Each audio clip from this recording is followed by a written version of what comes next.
but I wanted to highlight this is going to be the most tactical part of the training. So we're going to do a bit of rapid fire. This is the page in your workbook, and I want you to figure out a few ways that you want to test and leverage these strategies. So we're going to think about through several ideas on how to identify, then develop, and finally to test and leverage. And I do actually have some like more extensive cheat sheets, but again, I'm going to focus on the things that I see as being the most different to most people's sales approaches. And if you do have any questions on these, go ahead and ask them in the chat. And if if we run short on time, that'll be okay. We can also cover some of these things in a one-to-one or coaching. We'll talk about that after. But when we talk about developing stronger champions, as we mentioned, it really does starting with identifying and qualifying. So the first thing I want to highlight is that when I work with clients, I usually have them map out the organization. And especially if you're dealing with a top client, doing this where you're actually being proactive versus reactive, not just the first person to reach out to you, but even mapping out. You can create a map, and I actually have a template if you want, which actually lists like target champion, economic buyer. What you can do is first just map out the most common personas, whether that's for your company, the most common champion is this role, this title. For our economic buyers, the person who's like signing the contract and has veto power, it's typically these three personas. And even the technical buyer, which is becoming a lot more critical, right? Like, who are those technical people that come in that have to validate? And one other question I really like is, who typically derails your sales process? How can you get them just laughing, right? Like, we have that, right? It's like, who's the person that comes in the final stages and we're like, we didn't think that this person needed to be involved, but now they have a million questions. And we're like, great. Why weren't they in the demo when we answered all of these things? So even if you can do this for your team, this can be incredibly helpful. And what I would go from there is even mapping the sales process and where you think different personas typically come in. So many times I hear people saying, well, I like asked them to bring other people to the meeting and they didn't. I'm like, okay, well, how did you ask? Because most of the time it's like, hey, who should join in the next meeting? And you're like, okay, well, if I would be like, no one, because I don't want to bring anyone else in. But if we're actually being a bit more proactive, we can actually say, hey, the goals of the next session are this. This is what we're going to cover. This is typically questions that come up. And a lot of times it's also really valuable to have this person in this meeting because X, Y, and Z. Again, make it easy for your champion, because typically what they need to do, if they're going to invite someone to a meeting, they need to tell them why they need to be in the meeting. So again, if we can make their jobs really easy and we could give them the answers to those questions and objections, it makes it really, it just makes it 10 times easier. So again, don't leave it so open-ended. Who should be involved? Who is involved? When should we bring them in? Sometimes as a salesperson, it's really valuable to simply tell them versus asking them. And then, asking them from your side, who would that be? How do you feel about this strategy? Does anyone map out their organizations, or does anyone do it like an org map and map out like common personas for their deals? I see some no's. Yeah, this is, and again, one thing that I find is that you don't have to do this for every single deal, but as a trainer, one thing that I find really surprising is that when you get either you or your team to start mapping it for the top clients, they start doing it for other clients, for other prospects. So even if you're doing this for like the top percentage of your prospecting list, and then like the top opportunities, if you have high volume, you'll start thinking about the other deals in this same way. So you don't have to do it for every single one, but even just getting in the rhythm of thinking about it this way can be really effective. One other idea for how to actually identify and qualify. Because if you, I've been working with one client this week who we've been trying to map out Sony. They have like 15 subsidiaries, right? And so sometimes it can be mapping the organization can sound a lot easier than it can seem. It's a lot easier than it, or it's a lot harder than it sounds, right? So one thing to actually think through is how can you leverage partners to, so many times we're like, hey, can you get us introductions? Can you help us like, do this, do that? Can you come into and join our meetings? One thing it's actually really helpful with is taking a step back and not asking partners for so much, even just asking them to help us map an organization. They know if they're working with their client, they know who's effective, who they're working with. They also might be working with different lines of business. So I found it really helpful to even ask them, what's the best way into this client?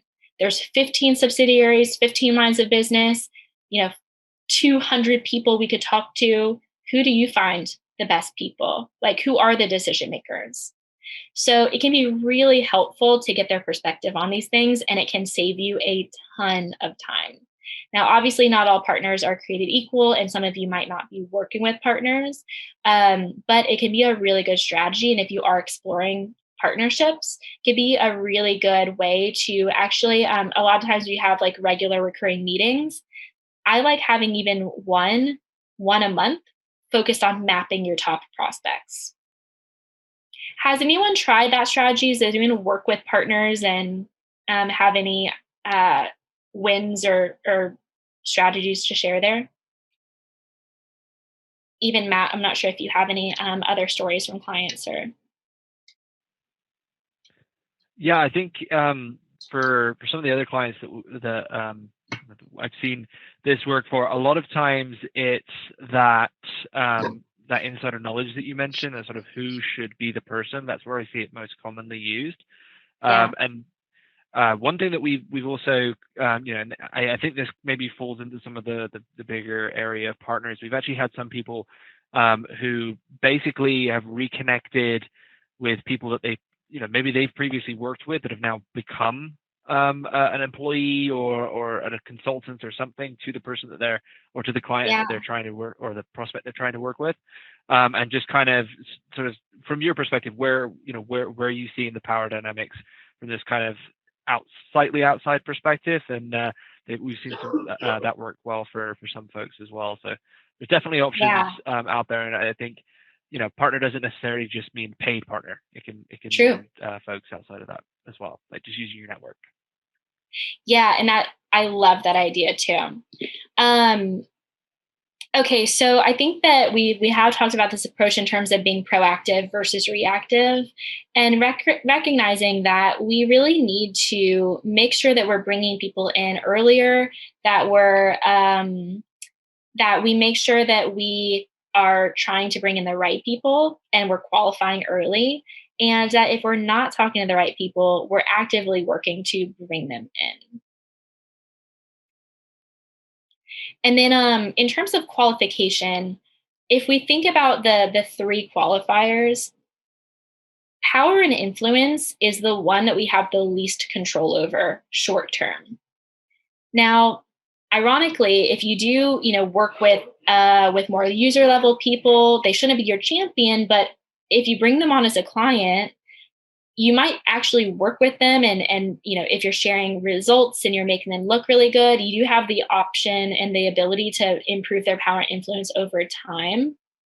You can't do that very quickly though. So uh, power and influence is the one that you need to qualify first. If they don't have that, you can influence the others. Even for a personal win, you can help them see the value, you can help them prioritize that, but you can't change their power and influence overnight. So it is critical to qualify that. And there are a few ways to do that, right? Because no one, I mean, I've never had someone who's like, nope, I'm not important at all. I don't make any decisions, right? But you've probably had a lot of people that have like boosted up their own power and influence and who tell you, oh yeah, this is my decision. I make all of the decisions. Like I have a ton of influence over it. And you find out that that is not accurate. So you do have to be more subtle here. There are even like a lot of body cues, like there's a lot of ways that we can do this, but you do need to just be cautious that you have to qualify this early. And this is where a lot of times you have to be skeptical. Everyone's going to tell you that they're very important, they're respected, but you need to look for subtle cues here. Because if you don't qualify this and you don't realize, then you're going to end up with a deal vampire. And it's very tricky to even get around that person, to find the right person once you get there. So, a few questions I would ask myself in terms of identifying and qualifying the right people. First, in terms of power and influence and even just authority as a whole, this is the one that we typically look for, I would say most often, which is what's their title and role level, right? So, title in terms of, you can even ask specifically in terms of their level of influence.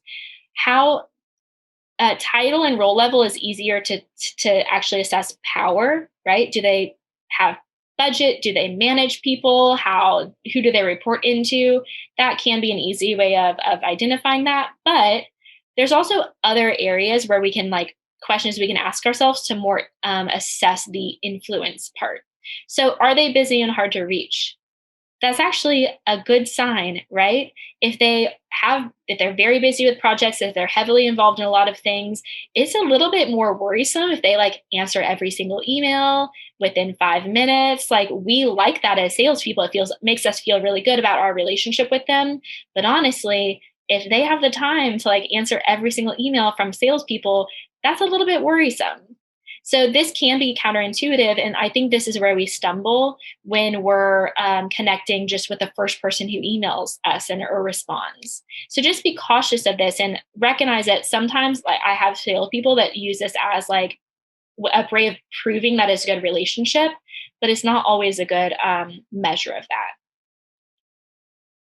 We also want to ask, do others seem to respect them? Who when you're asking in terms of the goals, et cetera, who starts the conversation? Who do people look to in terms of making decisions and answering questions?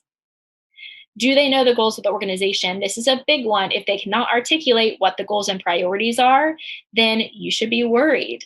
And this is another good example or a good excuse to actually connect with other people. If they don't have the goals or the other organization, then it could be a good opportunity to say, hey, typically we find a lot of success working with people who can actually like validate these, and it's very valuable if we can get those people in the next meeting.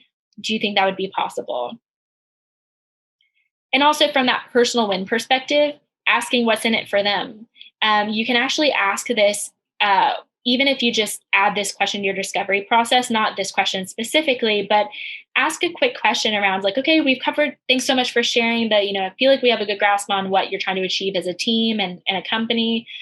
I'm curious, like for you though, like why is it critical now, and what's exciting to you about this project, and what happens if you're able to achieve these things? What's the impact to you and your team? Asking these questions again can validate or can show you like how important it is personally. I'm curious if there are any other ideas or if there's any questions on this section before we move on from into developing. Go ahead and type either share or type your question directly in the chat. Or are you good to move on? You give me a thumbs up or a head nod.